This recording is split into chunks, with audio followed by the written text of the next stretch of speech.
الله تعالى: ما كان محمد عبا أحد من رجالكم ولكن رسول الله. وقال الله تعالى: يا أيها الذين آمنوا كونوا أنصار الله كما قال عيسى ابن مريم.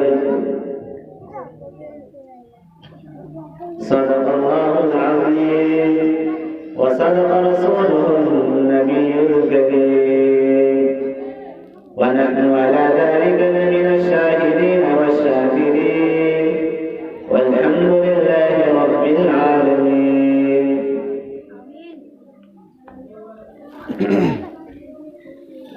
معزز سامعین کرام، حاضرین میلاد النبی، میرے محترم بزرگوں اور دوستوں اور عزیز بچوں اور بستی کے نوجوانوں اور ہماری مائیں اور بہنیں، اللہ رب العزت نے ہم سبوں کو اللہ کی ایک مجلس میں بیٹھنے کی توفیق عطا فرمائی۔ میرے دوستو، اللہ کا لاکھ شکر اور اس کا احسان ہے کہ اللہ نے ہم سبوں کو ایمان کی دولت سے سرفراز فرمایا، اور اللہ کا لاکھ شکر اور اس کا احسان ہے کہ ہم سبوں کو اس نبی کی امت میں پیدا فرمایا جس نبی کے بارے میں اور جس رسول کے بارے میں تمام انبیاء علیہ السلام اس بات پر اتفاق رکھتے ہیں، اس بات پر ایگری ہیں کہ ہمارے آقا مولا جناب محمد رسول اللہ صلی اللہ علیہ وسلم ایک برحق نبی ہیں، ایک سچے نبی ہیں۔ ہمارے آقا مولا مدینے کے تاجدار جناب محمد رسول اللہ صلی اللہ علیہ وسلم اس سرزمین اور اس روئے زمین پر جب تشریف لائے تو ان کے آنے سے پہلے اس آسمان کو بنایا گیا، اس زمین کو بنایا گیا، اس چاند کو بنایا گیا، اس ستاروں کو بنایا گیا، اور ان کے صدقے طفیل میں پوری کائنات کو بنایا گیا۔ زمین کے ذرے ذرے، زمین کی جائیداد، زمین کے اندر جو جاندار ہیں، سمندر کے اندر ہو یا آسمان کے فضا میں ہو یا زمین کے اوپر ہو، میرے دوست ہمارے آقا مولا جناب محمد رسول اللہ صلی اللہ علیہ وسلم کے صدقے طفیل نے ہی بنایا۔ یہ اللہ کا لاکھ شکر اور اس کا احسان ہے کہ اللہ نے ہم سبوں کو امت محمدیہ میں پیدا فرمایا۔ میرے دوست، اس امت میں آنے کے لیے اور اس امت میں پیدا ہونے کے لیے ہر ایک نبی کی خواہش رہی، ہر ایک نبی کی تمنا رہی، ہر ایک نبی کی آرزو رہی ان کے دل میں کہ میں بھی کاش میں امت محمدیہ میں پیدا ہو جاؤں۔ ہر ایک نبی کے دل میں آرزو اور ان کی تمنا تھی، لیکن میرے دوستو ہمارے آقا مولا جناب محمد رسول اللہ صلی اللہ علیہ وسلم جب اس روئے زمین پر آئے تو ان کا جیسا کوئی شخص نہیں گزرا۔ ان کے خوبصورتی کے بارے میں کہا جاتا ہے اگر پوری انسانیت کی خوبصورتی ایک طرف، پوری انسانیت کی خوبصورتی ایک طرف، اور ہمارے آقا مولا مدینے کے تاجدار جناب محمد رسول اللہ صلی اللہ علیہ وسلم کی خوبصورتی کو ایک طرف رکھ دیا جائے تو پوری انسانیت کی خوبصورتی ہمارے آقا کی خوبصورتی کا مقابلہ نہیں کر سکتا۔ اسی طریقے سے ہمارے آقا مولا مدینے کے تاجدار جناب محمد رسول اللہ صلی اللہ علیہ وسلم کی آنکھ کی خوبصورتی، آنکھ کی خوبصورتی میرے دوستو پورے انسانیت زمین کے اوپر جو چل رہی ہے،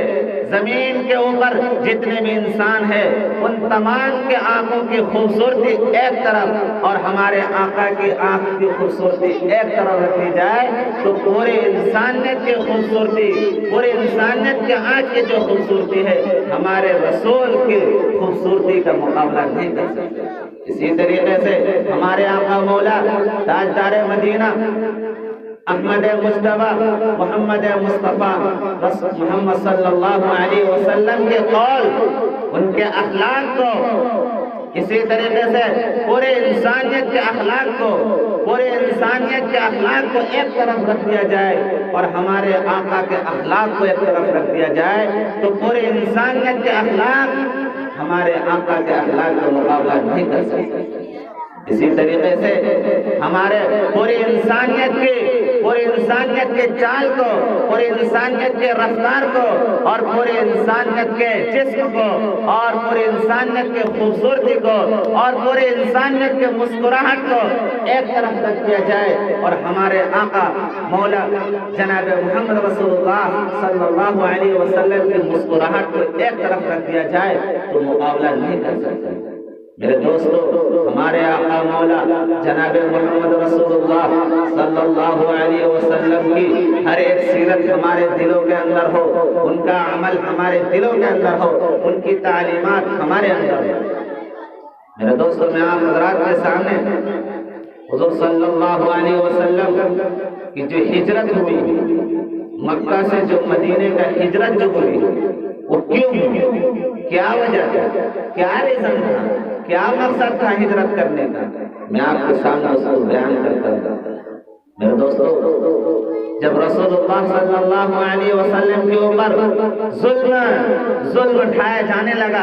جب رسول اللہ صلی اللہ علیہ وسلم کے اوپر پریشانیاں آنے لگی، جب رسول اللہ صلی اللہ علیہ وسلم کے اوپر مصیبتیں آنے لگی، جب کفار و مشرکین نے آپ صلی اللہ علیہ وسلم کو قتل کرنے کی سازش کی، جب رسول اللہ صلی اللہ علیہ وسلم کے صحابہ آپ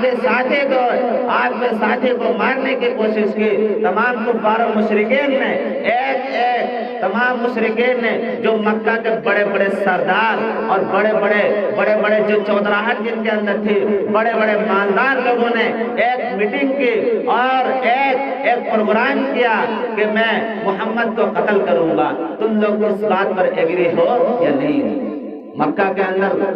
کسی کو پتہ نہیں تھا، جو مکہ کے اندر بڑے بڑے لوگ جو تھے ان لوگوں نے ایک میٹنگ کی اور رسول اللہ کو آج ان کا سر قلم کر دیا جائے، نہ رہے گا بانس اور نہ بجے گی بانسری۔